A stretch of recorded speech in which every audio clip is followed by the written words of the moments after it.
আজকের টপিক্সের বিষয়টি হলো লিথিয়াম আয়ন সঞ্চয়ী কোষ। বর্তমান বিশ্বে যে তথ্য প্রযুক্তির উন্নয়ন সাধন হয়েছে এর পিছনে মূলত দায়ী হচ্ছে প্রযুক্তির প্রধান হাতিয়ারটি হচ্ছে এখন যে ল্যাপটপ, মোবাইল ফোন। ল্যাপটপ এবং মোবাইল ফোন এই দুটি বিষয় বা এই দুটি বস্তু ছাড়া আমরা আমাদের বর্তমান জীবন কল্পনা করতে পারি না।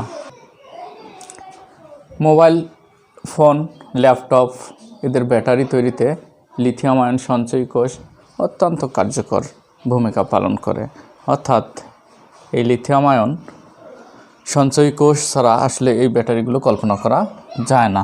লিথিয়াম আসলে হালকা ধাতু, খুব হালকা ধাতু হওয়ার কারণে এই ব্যাটারিগুলো হালকা এবং সহজে বহনযোগ্য হয়। এছাড়া লিথিয়াম অত্যন্ত একটা সক্রিয় মৌল, এ কারণেই উচ্চ বিভবের তড়িৎদ্বার গঠন করা সম্ভব হয় এবং দীর্ঘক্ষণ সেটা আমাদেরকে বিদ্যুৎ সরবরাহ করতে পারে। লিথিয়াম আয়ন ব্যাটারির গঠন হচ্ছে এরকম, অর্থাৎ চিত্র দেখে আমরা একটু আলোচনা করতে পারি যে এর মধ্যে একটা অপরিবাহী পাত্র, একটা বিশেষ ধরনের পাত্র থাকে। আমরা যে ব্যাটারিগুলো দেখি এগুলো চ্যাপ্টার টাইপের, গোল টাইপের বিভিন্ন ধরনের হতে পারে। তো এই পাত্রের মধ্যে এর কিন্তু দুইটা পর্যায়, একটা হচ্ছে ডিসচার্জিং আর একটা হচ্ছে চার্জিং। আমরা যখন ব্যবহার করি তখন এটা হচ্ছে ডিসচার্জিং, অর্থাৎ চার্জ দেওয়া আগে থেকেই ছিল, আর যখন আমরা এটা চার্জ শেষ হয়ে যায় তখন আবার আমরা নতুন করে বিদ্যুতের সাথে সংযোগ দিয়ে আমরা চার্জ দিতে থাকি। এটা কেবল হচ্ছে চার্জিং পর্যায়ে। তাহলে আমরা যখন ব্যাটারিটা ব্যবহার করি তখন আসলে একটা প্রকৃত কোষ হিসাবে সেটা ক্রিয়া করে। এর গঠনে আসলে দুই ধরনের দণ্ড বিশেষভাবে ব্যবহার করা হয়ে থাকে। তো এই অ্যানোড রূপে যে দণ্ডগুলো ব্যবহার করা হয়, আমি যে কথাটি বলতেছি সেটা আসলে হচ্ছে ডিসচার্জিংয়ের সময় এটা আসলে একটা কোষ হিসাবে ক্রিয়া করে। তো ডিসচার্জিংয়ের সময় যে কোষ হিসাবে ক্রিয়া করে সেটা হচ্ছে অ্যানোড রূপে যে দণ্ড ব্যবহার করা হয় সেটা হচ্ছে লিথিয়াম কার্বনযুক্ত লিথিয়াম ধাতু। অর্থাৎ এটাকে আমরা এইভাবে সংকেত আকারে দেখাতে পারি। এগুলো কার্বনযুক্ত লিথিয়াম ধাতু বা কার্বনেটেড লিথিয়াম ধাতু, এই অংশটাতে এগুলো ব্যবহার করা হয়েছে। ক্যাথোড রূপে যেগুলো ব্যবহার করা হয়ে থাকে সেই ক্যাথোড রূপে মূলত লিথিয়াম কোবাল্ট অক্সাইড অথবা লিথিয়াম ম্যাঙ্গানিজ অক্সাইড অথবা লিথিয়াম নিকেল অক্সাইড, এছাড়া আরও কয়েক প্রকার দণ্ড ব্যবহার করা হয়ে থাকে। তাহলে এগুলো হচ্ছে লিথিয়াম কোবাল্ট অক্সাইড। এই যে ধরে নিলাম যে লিথিয়াম কোবাল্ট অক্সাইড আর এই জিনিসটা আমরা ব্যবহার করেছি। তো এটা যদি ব্যবহার করা হয় আর এদের সঙ্গে একটা সংযোগ স্থাপন করে বাইরের ডিভাইসের সাথে এটা যুক্ত করা থাকে। আমি এখানে শর্টকাট দিয়েছি, এটা একটা কোনো ডিভাইসের সাথে যুক্ত করা থাকে। অপরদিকে এর মাঝখানে যে তড়িৎ বিশ্লেষণ, এটা একটা বিভেদ সৃষ্টিকারী পর্দা। তড়িৎ বিশ্লেষ্য রূপে যেগুলো ব্যবহার করা হয় সেগুলো আসলে হচ্ছে জৈব দ্রাবক ব্যবহার করতে হবে। যদি এখানে কোনো ক্রমে পানির অস্তিত্ব খুঁজে পাওয়া যায় তাহলে লিথিয়াম অত্যন্ত সক্রিয় ধাতু হওয়ার কারণে পানির সাথে দ্রুত বিক্রিয়া করে ব্যাটারিটা বিস্ফোরিত হতে পারে, যে কারণে কোনোভাবেই এর ভিতরে পানি থাকা যাবে না। তো তড়িৎ বিশ্লেষ্য রূপে ব্যবহার করা হয় কিছু জৈব দ্রাবক, যেমনটা আমাদের একটা সহজ দ্রাবক হচ্ছে ডাইইথাইল কার্বনেট অর্থাৎ C2H5 2CO3, এটা একটা ব্যবহার করা হয় থাকে। এছাড়া আরও বেশ কয়েক প্রকার জৈব দ্রাবক ব্যবহার করা হয়, তার মধ্যে এটা একটা সহজ জৈব দ্রাবক। তো এগুলো ব্যবহার করে আমরা একটা ব্যাটারি তৈরি করতে পারি। তো এর ব্যাটারির মধ্যে আসলে কিভাবে তার বিক্রিয়াগুলো সংঘটিত হয় এখন আমরা এই বিষয়গুলো লক্ষ্য করব।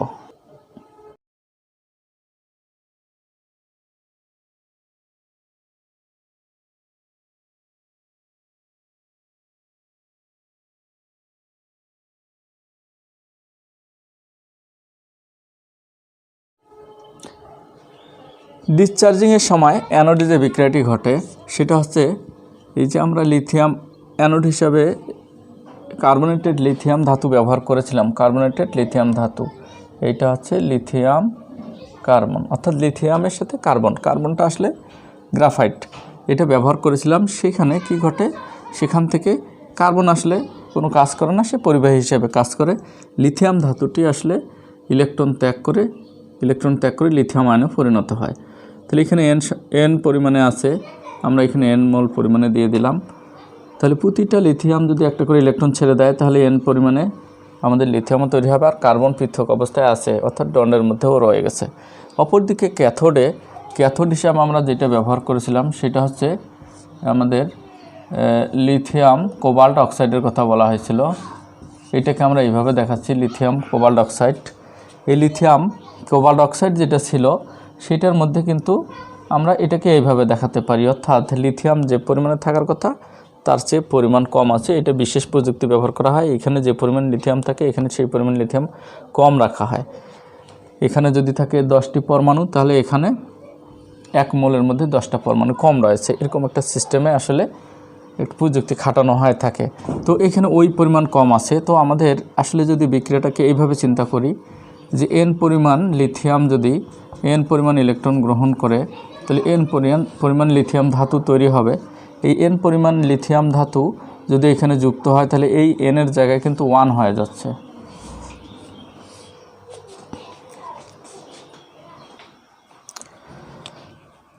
তাহলে n পরিমাণ এখানে যোগ হলে n এর জায়গায় কিন্তু 1 হয়ে যাচ্ছে, অর্থাৎ এইখানে এসে হচ্ছে লিথিয়াম, অর্থাৎ এইটাকে আমরা এইভাবে দেখাতে পারি লিথিয়াম কোবাল্ট অক্সাইড। যে দণ্ডগুলো আমরা ব্যবহার করেছি লিথিয়াম কোবাল্ট অক্সাইড।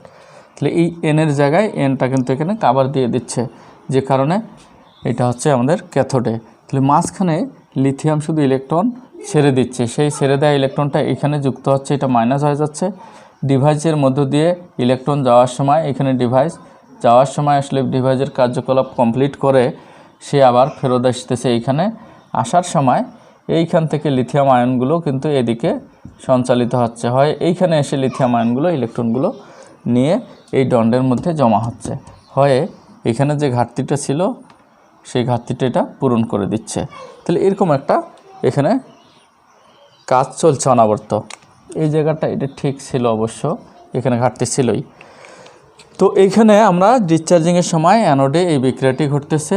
অপরদিকে ডিসচার্জিংয়ের পরে যখন এক সময় দেখা যাবে যে এইদিকের লিথিয়ামগুলো ওইদিকে চলে গেছে সব, এটা পূরণ করে ফেলছে, এর ঘাটতিটা এখানে যে ঘাটতিটা ছিল সেই ঘাটতিটা পূরণ করে ফেলছে, তখন বুঝতে হবে এক সময় ব্যাটারি লো হয়ে গেছে বা চার্জ শেষ হয়ে গেছে। তখন আবার আমরা কি করব, বাইরের উৎসের বিদ্যুতের তারের সাথে লাগিয়ে দেব। তখন যে বিক্রিয়াগুলো ঘটে সেগুলো হলো অ্যানোড হিসাবে তখন এই দণ্ডটি কাজ করবে, অর্থাৎ উল্টা বিক্রিয়া ঘটবে। এই দণ্ডটি অ্যানোড হিসাবে কাজ করবে, এই দণ্ডগুলো ক্যাথোড হিসাবে কাজ করবে। তখন ওই দণ্ডে সংঘটিত বিক্রিয়া অর্থাৎ অ্যানোডে বিক্রিয়া, এটা কিন্তু চার্জিংয়ের সময়। অ্যানোডে যে বিক্রিয়াটা হবে সেটা হচ্ছে এই অ্যানোডটি কিন্তু পরিবর্তিত রূপ আগে দেখেছি আমরা এরকম হয়েছে। এই অ্যানোড থেকে যে n পরিমাণ বেশি লিথিয়াম জমা হয়েছে সেই n পরিমাণ আবার চার্জের প্রভাবে ইলেকট্রন ছেড়ে দিয়ে সে n পরিমাণ লিথিয়াম আয়নে পরিণত হবে, n পরিমাণ ইলেকট্রন তৈরি করবে, আর এটি পুনরায় ফিরে পাবে, অর্থাৎ এই দণ্ডটা আবার আগের অবস্থায় ফিরে আসবে। অপরদিকে যেটা ক্যাথোডে অর্থাৎ উল্টা দিকে তখন বিক্রিয়াগুলো ঘটবে, তখন ক্যাথোডে কি হবে, ক্যাথোডে ওই n পরিমাণ আয়ন এই দিক দিয়ে ইলেকট্রনগুলো তখন এখানে আসবে, n পরিমাণ আয়ন এদিকে ফেরত এসে আবার ইলেকট্রনগুলো গ্রহণ করে n পরিমাণ লিথিয়াম আয়নে পরিণত হবে। অর্থাৎ আগে যে বিক্রিয়াগুলো ঘটেছিল সেই বিক্রিয়ার পুরোটাই উল্টা বিক্রিয়া ঘটে থাকবে। এই দুটা যোগ করলে আমরা কোষ বিক্রিয়াটা পেয়ে যেতে পারি। তো এগুলো যোগ করলে আসলে কিছুই থাকে না, এটা এটা এটা এটা সব কেটে যাচ্ছে, শুধু এটা আর এটা থাকবে শেষে। যাই হোক, আমাদের লিথিয়াম আয়ন সঞ্চয় কোষের মূল কাজ আমরা এটাই দেখতে পেলাম। লিথিয়াম আয়ন সঞ্চয় কোষের কিছু সুবিধা রয়েছে, অন্যান্য কোষের তুলনায় সুবিধা রয়েছে। যেমন লেড স্টোরেজ ব্যাটারিতে আমরা দেখেছি যে প্রচুর ওয়েট আছে ওই ব্যাটারিটার, এটা নিয়ে আসলে বহন করা খুব কষ্টকর, কিন্তু লিথিয়াম এটা হালকা ব্যাটারি হয়, এটা বহনযোগ্য, সহজে বহনযোগ্য। এটা দ্বারা পরিবেশ দূষণের পরিমাণ খুব কম, কারণ লেড স্টোরেজ ব্যাটারিতে আমরা দেখেছি সালফিউরিক অ্যাসিড আর লেডের পাত ব্যবহার করা হয়েছে। এগুলো কিন্তু ব্যাটারি নষ্ট হয়ে গেলে এগুলো পরিবেশে চলে আসে যে কোনোভাবেই এবং পরিবেশ দূষণের কারণ হয় দাঁড়ায়। কিন্তু এই ব্যাটারিতে দেখা যাচ্ছে যে এই ধরনের সামান্য পরিমাণ লিথিয়াম বা ওই ধরনের অ্যাসিড ব্যবহার হয় না, যে কারণে এখানে জৈব দ্রাবক ব্যবহার করা হয়। জৈব দ্রাবক কিন্তু পরিবেশে নষ্ট হয়ে যায় সহজে, তাই এটা পরিবেশের জন্য অনেক ভালো। লেড নিকেল সঞ্চয়ী কোষের তুলনায় এই কোষটা বেশ দীর্ঘস্থায়ী, যেখানে 1 বছরে একটা বা 6 মাস 8 মাসের মধ্যে একটা লেড স্টোরেজ ব্যাটারি বা নিকেল ব্যাটারি নষ্ট হয়ে যায় বা তার ক্ষমতা হারিয়ে ফেলে, সেই ক্ষেত্রে এটা বেশ কয়েক বছর পর্যন্ত যেতে পারে। এই ব্যাটারি অন্যান্য ব্যাটারির তুলনায় কয়েক গুণ শক্তিশালী হতে পারে, আর এটা 6 বছর পর্যন্ত অনায়াসে সার্ভিস দিয়ে যেতে পারে। এছাড়াও অন্যান্য ব্যাটারির তুলনায় প্রায় 1000 গুণ অধিক শক্তি উৎপন্ন করার দক্ষতা রাখে। চার্জিং আর ডিসচার্জিংয়ের রেটও ভালো, অর্থাৎ খুব তাড়াতাড়ি চার্জ হয় এটা ব্যাটারিটা।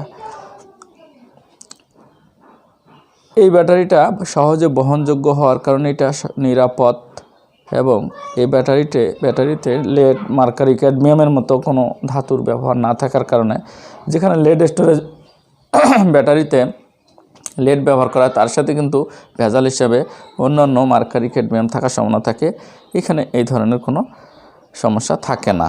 তবে এই ব্যাটারির কিছু অসুবিধা বা সমস্যা রয়েছে। অসুবিধাগুলো আমরা যদি চিন্তা করি তাহলে দেখব যে এই ব্যাটারিগুলো নিরাপত্তার কিছু ঘাটতি রয়েছে। অনেক সময় এগুলো বিস্ফোরণ হয় চার্জ দিতে গিয়ে। এছাড়া এর মধ্যে উচ্চ চার্জের ঘনত্ব থাকার কারণে এটা কিন্তু খুব সহজে বিস্ফোরণ হতে পারে। এবং এই ব্যাটারিগুলো লিথিয়াম ধাতু তো সহজলভ্য নয়, এই ব্যাটারিগুলো আসলে তৈরি করতে গেলে খরচ বেশি পড়ে,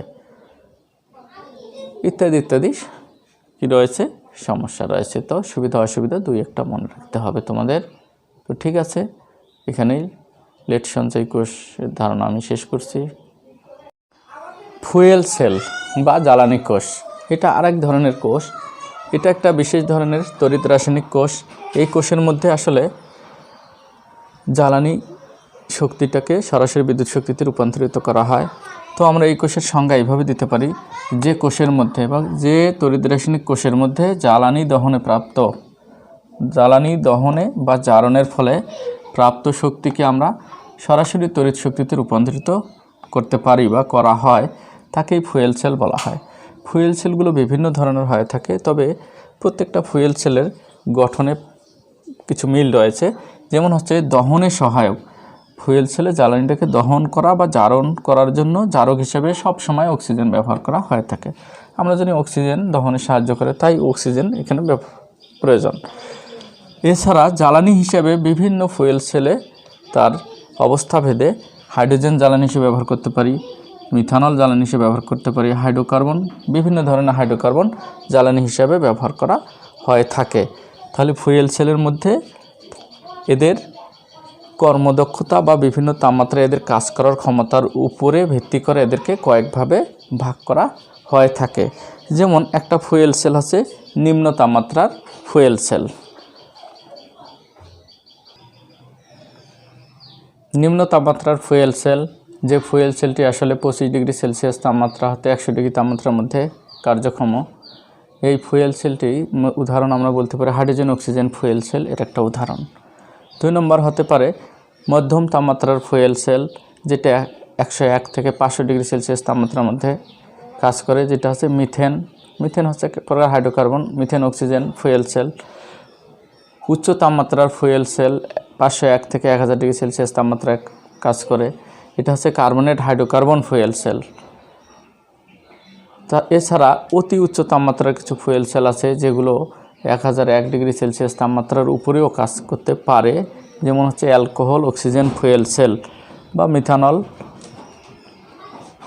fuel cell, oxygen fuel cell. এগুলো আবার নিম্ন তাপমাত্রারও কিছু রয়েছে।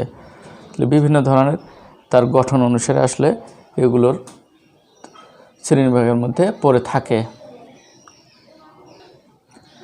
কাজ করার ক্ষমতার উপর ভিত্তি করে বা কিভাবে কাজ করে এর উপর ভিত্তি করে ফুয়েল সেলগুলোকেও আবার বিভিন্নভাবে ভাগ করা যেতে পারে। যেমন নিম্ন তাপমাত্রার ফুয়েল সেল, এই ফুয়েল সেলগুলোকে আমরা 4 ভাগে ভাগ করতে পারি।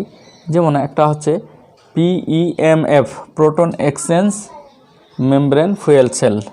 1 নম্বর হচ্ছে এটা কিসের উপর ভিত্তি করে, তার কার্যক্ষমতা বা কাজ করার কৌশলের উপর ভিত্তি করে PEMF ফুয়েল সেল। বা সি আমরা বলতে পারি, এটা হচ্ছে proton exchange membrane fuel cell. Proton exchange membrane fuel cell. তো এই ফুয়েল সেলটা যেমন একটা উদাহরণ হচ্ছে hydrogen oxygen fuel cell. Proton exchange membrane fuel cell, এখানে সি দিতেও পারি আমরা।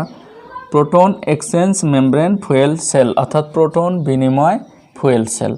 এখানে হাইড্রোজেন জ্বালানি হিসেবে ব্যবহার করা হয়, আর জারক হিসেবে আমরা অক্সিজেন ব্যবহার করতে পারি। এই ফুয়েল সেলটা 80 ডিগ্রি তাপমাত্রার মধ্যে কাজ করে, 80 ডিগ্রি সেলসিয়াস তাপমাত্রায় কাজ করে। এই একটা ফুয়েল সেল। আমরা যদি এই ফুয়েল সেলটার গঠন আমরা দেখি তাহলে এটাকেও কিন্তু হাইড্রোজেন ফুয়েল সেল বলা হয়, এটাও এক ধরনের হাইড্রোজেন ফুয়েল সেল।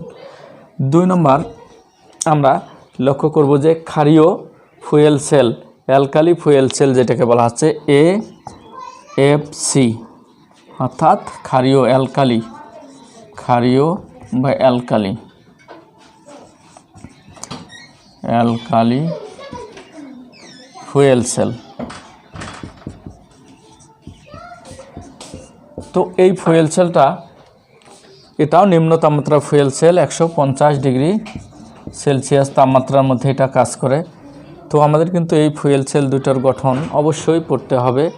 এই ফুয়েল সেলটাতেও জ্বালানি হিসেবে হাইড্রোজেন আর অক্সিজেন ব্যবহার করা হয়ে থাকে, এখানেও জ্বালানি হিসেবে হাইড্রোজেন অক্সিজেন ব্যবহার হয়। এটা জারক হিসাবে, এখানেও এটা জারক হিসাবে, আর এটা জ্বালানি হিসাবে কাজ করে।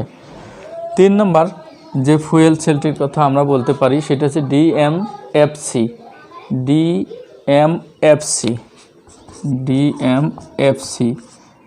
এই এফ ফুয়েল, সিতে সেল, ডিটা হচ্ছে ডিরেক্ট বা ডাইরেক্ট মিথানল ফুয়েল সেল, এই ফুয়েল সেলটি এখানে জ্বালানি হিসাবে ব্যবহার করা হয়ে থাকে মিথানল, আর হচ্ছে জারক হিসাবে অক্সিজেন ব্যবহার করা হয়ে থাকে। এই ফুয়েল সেলটাও নিম্ন তাপমাত্রায় কাজ করতে পারে। এর আবার উচ্চ তাপমাত্রারও ফুয়েল সেল রয়েছে, যেমন ধরো 80 ডিগ্রি সেলসিয়াস তাপমাত্রায় এটা কাজ করার ক্ষমতা রয়েছে। এছাড়া 4 নম্বরে আরেকটা ফুয়েল সেলের কথা বলি, পিএএফসি ফুয়েল সেল। 4 নম্বরে আমরা বলতে পারি পিএএফসি। এইটুকু ফুয়েল সেল আমরা নিশ্চিত যে তাহলে পি আর এটা কি হচ্ছে ফসফরিক অ্যাসিড। এই যে পি এতে phosphoric acid fuel cell. Phosphoric acid fuel সেলে আমরা জারক হিসাবে না, আমরা জ্বালানি হিসাবে যেটা ব্যবহার করব ফসফরিক অ্যাসিড, অর্থাৎ এখানে জ্বালানি হিসাবে ফসফরিক অ্যাসিড ব্যবহার করা হয়, জারক হিসেবে অক্সিজেন ব্যবহার করা হয়। এটাও এক ধরনের ফুয়েল সেল, এটাও নিম্ন তাপমাত্রায় কাজ করে। অর্থাৎ আমরা যে নিম্ন তাপমাত্রার ফুয়েল সেলগুলোও 4 ধরনের হতে পারে, এটা মোটামুটি 180 ডিগ্রি সেলসিয়াস তাপমাত্রায় কাজ করে। আমরা যে ফুয়েল সেলের প্রথমেই যে শ্রেণীবিভাগটা আমরা দেখেছি তাপমাত্রার উপর ভিত্তি করে ফুয়েল সেলগুলো শ্রেণীবিভাগ, তো সেইখানে হচ্ছে একটা ছিল নিম্ন তাপমাত্রা অর্থাৎ 100-র মধ্যে, একটা ছিল 500-র মধ্যে। এরা কিন্তু 100 আর 500-র মধ্যেই কাজ করে, নিম্ন তাপমাত্রার, আর একটা হচ্ছে মধ্যম তাপমাত্রার ফুয়েল সেল। তাহলে এরা কিন্তু এই নিম্ন তাপমাত্রা মধ্যম তাপমাত্রা এটাকেই কিন্তু নিম্ন তাপমাত্রা হিসেবে মোটামুটি ধরা হয়ে থাকে। এরা এই রেঞ্জের মধ্যে কাজ করে। তাহলে এই আইটেমের অর্থাৎ 4 প্রকার যে ফুয়েল সেল রয়েছে এরা হচ্ছে নিম্ন তাপমাত্রা ও মধ্যম তাপমাত্রার মধ্যে পড়েছে এই ফুয়েল সেলগুলো। এছাড়া আমরা এখন যদি আসি উচ্চ তাপমাত্রার ফুয়েল সেল, উচ্চ তাপমাত্রার ফুয়েল সেলগুলো মোটামুটি 2 ধরনের হয়ে থাকে। তো আমরা দেখি এখন উচ্চ তাপমাত্রা ফুয়েল সেলগুলো আমি আগে বলছি যে 2 আইটেমের হতে পারে, একটা হচ্ছে এমসিএফসি, একটা হচ্ছে মেল্টেড কার্বনেট ফুয়েল সেল বা গলিত কার্বনেট ফুয়েল সেল। এটাকে আমরা বলতে পারি গলিত কার্বনেট ফুয়েল সেল। তো এই ফুয়েল সেলটার ক্ষেত্রে জ্বালানি হিসাবে বরাবর হাইড্রোজেন আর অক্সিজেন ব্যবহার করা হয়ে থাকে। এই ফুয়েল সেলটা 650 ডিগ্রি সেলসিয়াস তাপমাত্রায়ও কাজ করে। তো এইখানে ফুয়েল সেলের মধ্যে যেটা আসলে তড়িৎ বিশ্লেষ্য হিসেবে ব্যবহার করা হয়ে থাকে সেটা হচ্ছে লিথিয়াম পটাশিয়াম কার্বনেট। এখানে লিথিয়াম পটাশিয়াম কার্বনেট এটা তড়িৎ বিশ্লেষ্য হিসাবে কাজ করে। আরেকটা বিষয় আমার ভুল হয়ে গেছে, নিম্ন তাপমাত্রার ফুয়েল সেলের যে সর্বশেষটা বলছি পিএএফসি, সেই ফুয়েল সেলটাতে আসলে ফসফরিক অ্যাসিডটা তড়িৎ বিশ্লেষ্য হিসাবে, সেখানে হাইড্রোজেন জ্বালানি হিসাবে কাজ করে। তো আরেকটা তড়িৎ ফুয়েল সেলের কথা বলা হচ্ছে এসওএফসি। এই এসওএফসিটা তো সবসময় ফুয়েল সেল হিসাবে থাকে। এসটা আছে সলিড অক্সাইড ফুয়েল সেল, কঠিন অক্সাইড ফুয়েল সেল। এটার বাংলাটা হচ্ছে কঠিন অক্সাইড ফুয়েল সেল। তো এই ফুয়েল সেলেও জ্বালানি হিসেবে হাইড্রোজেন আর অক্সিজেন ব্যবহার করা হয়। এই ফুয়েল সেলটা মোটামুটি 800 থেকে 1000 ডিগ্রি সেলসিয়াস তাপমাত্রার মধ্যেই কাজ করে থাকে। এই ফুয়েল সেলটাতে আমরা তড়িৎ বিশ্লেষক হিসাবে জিরকোনিয়াম অক্সাইড ব্যবহার করতে পারি। হ্যাঁ, জিরকোনিয়াম অক্সাইড এটা আসলে তড়িৎ বিশ্লেষক হিসেবে ব্যবহার করা হয়ে থাকে। তাহলে আমাদের মোটামুটি ফুয়েল সেলগুলোর শ্রেণীবিভাগটা জানা হলো। এরপরে আমরা চলে আসি হাইড্রোজেন। নিম্ন তাপমাত্রার ফুয়েল সেল হিসাবে বেশি পরিচিত হচ্ছে হাইড্রোজেন ফুয়েল সেল। তো হাইড্রোজেন ফুয়েল সেলটাও আমরা দুইভাবে চিন্তা করতে পারি। একটা আছে PEMFC অর্থাৎ proton exchange membrane fuel cell. Proton exchange membrane fuel cell এটা 80 ডিগ্রি সেলসিয়াস তাপমাত্রায় কাজ করে। এখানে জ্বালানি হিসেবে হাইড্রোজেন ব্যবহার করা হয়। আর কি ব্যবহার করা হচ্ছে, এখানে জারক হিসেবে অক্সিজেন ব্যবহার করা হয়ে থাকে। তো এই ফুয়েল সেলটাতে আমরা যে বিষয়টা লক্ষ্য করব সেটা হচ্ছে এটার গঠনে বিশেষ ধরনের, এটা একটা খুব কঠিন গঠন তা না, তবে এর গঠনের মধ্যে যে তড়িৎদ্বারগুলো ব্যবহার করা হয় সেই তড়িৎদ্বারগুলো কিন্তু বিশেষ ধরনের তড়িৎদ্বার। এগুলো হচ্ছে এগুলোর ভিতর দিয়ে প্রোটনটা এক্সচেঞ্জ হয়, অর্থাৎ হাইড্রোজেন আয়নটা চলাচল করতে পারে। এটা এক ধরনের পলিমার পর্দা। এরা অ্যানোড এবং ক্যাথোড রূপে এদেরকে ব্যবহার করা হয়ে থাকে।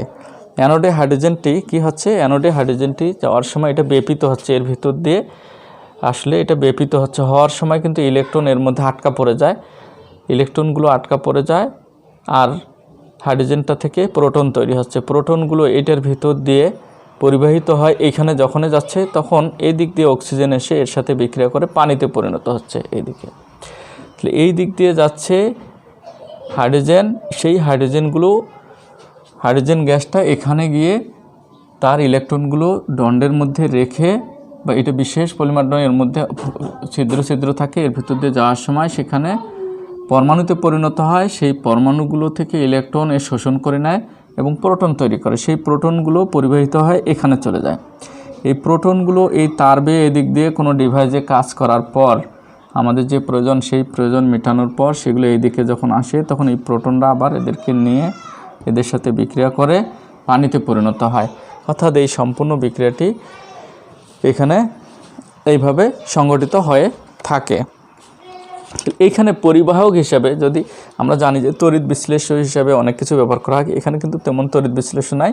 এখানে ওই যে পর্দাটা প্রোটন এক্সচেঞ্জ মেমব্রেন যেটাকে বলা হচ্ছে, প্রোটন এক্সচেঞ্জ মেমব্রেনটাই এখানে মূল ফাংশন। অর্থাৎ প্রোটনটাকে সেই বিনিময় করতেছে, এই জায়গা থেকে ওই জায়গায় নিয়ে যাচ্ছে। এটা একটা বিশেষ ধরনের কি হচ্ছে, এটা একটা পলিমার। এই পলিমারটাই মূলত এখানে কাজ করে থাকে। তো এখানে বিক্রিয়াগুলো আসলে কিভাবে ঘটে থাকে আমরা এটা একটু লক্ষ্য করি।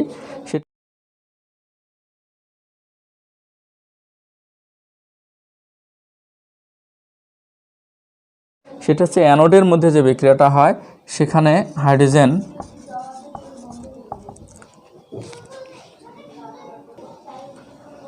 তো অ্যানোডে হাইড্রোজেন গ্যাস যখন এখানে যাচ্ছে তখন এর ভিতরে হাইড্রোজেন গ্যাসটা কি হচ্ছে, প্রোটনে পরিণত হচ্ছে ইলেকট্রন। আর ইলেকট্রনগুলো কিন্তু এদিকে যাচ্ছে না, ইলেকট্রন এখানে বিশেষ ধরনের পর্দা থাকে যে পর্দা ইলেকট্রন পরিবহন করতে দেয় না, অর্থাৎ অপরিবাহী পর্দা।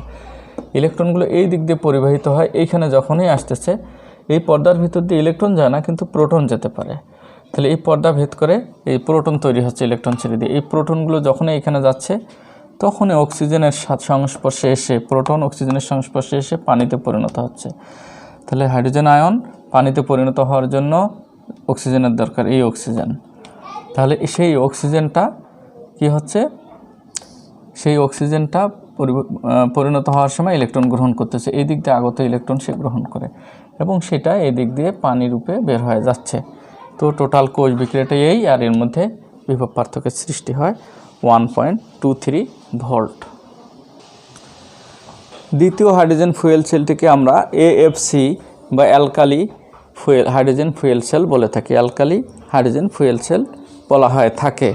তো এই ফুয়েল সেলটাতে আসলে তড়িৎ বিশ্লেষ্য হিসেবে পটাশিয়াম হাইড্রোক্সাইড ব্যবহার করা, অর্থাৎ OH। যেহেতু এর মাঝখানে অ্যানোড আর ক্যাথোডের মাঝখানে যেহেতু অ্যালকালি ব্যবহার করা হচ্ছে, তাই এটাকে অ্যালকালি ফুয়েল সেল বলা হয় থাকে। এখানেও জ্বালানি হিসেবে হাইড্রোজেন ব্যবহার করা হয়, জারক হিসেবে অক্সিজেন ব্যবহার করা হয়। একদিক দিয়ে হাইড্রোজেন চালনা করা হয় আর একদিক দিয়ে অক্সিজেন চালনা করা হয়। মাঝখানে বিক্রিয়া টিক্রিয়া হওয়ার পর একদিক দিয়ে পানি বের হচ্ছে আর কি। তো এই ফুয়েল সেলটাতে আমরা যদি লক্ষ্য করি, এখানে কিন্তু এটা অ্যানোড হিসেবে ব্যবহার করা হচ্ছে, একটা ক্যাথোড হিসেবে আমরা ব্যবহার করতেছি। তো যে জিনিসটা আমরা অ্যানোড হিসেবে অ্যানোড ও ক্যাথোড হিসেবে আমরা ব্যবহার করব, সেগুলো কিন্তু প্লাটিনামের পাত ব্যবহার করা যেতে পারে, কিন্তু এটা ব্যয়বহুল হওয়ার কারণে অ্যানোড হিসাবে নিকেল সমৃদ্ধ কার্বন দণ্ড ব্যবহার করা হয়। এটা হচ্ছে নিকেল সমৃদ্ধ কার্বন, অর্থাৎ নিকেলের প্রলেপযুক্ত কার্বন, নিকেল যুক্ত গ্রাফাইট কার্বন দণ্ড। নিকেল যুক্ত কার্বন দণ্ডটাকেই হচ্ছে, অর্থাৎ কার্বন দণ্ডের গায়ের উপরে নিকেলের প্রলেপ দেওয়া থাকে, এটাকে অ্যানোড হিসেবে ব্যবহার করা হয়ে থাকে। অপরদিকে ক্যাথোড হিসেবে নিকেল আর নিকেল অক্সাইড যুক্ত, এইখানে নিকেল তার সাথে নিকেল অক্সাইড, এই যে নিকেল অক্সাইড যুক্ত কার্বন দণ্ড, এগুলো অ্যানোড হিসেবে ক্যাথোড হিসেবে ব্যবহার করা হয়। তাহলে অ্যানোড রূপে নিকেল যুক্ত কার্বন দণ্ড, ক্যাথোড হিসাবে নিকেল ও নিকেল অক্সাইড যুক্ত কার্বন দণ্ড ব্যবহার করা হয়। এছাড়াও নিষ্ক্রিয় দণ্ড হিসেবে কিন্তু প্লাটিনাম ব্যবহার করা যেতে পারে। এটা দামি ধাতু হওয়ার কারণে এটার ব্যবহার নেই বললেই চলে।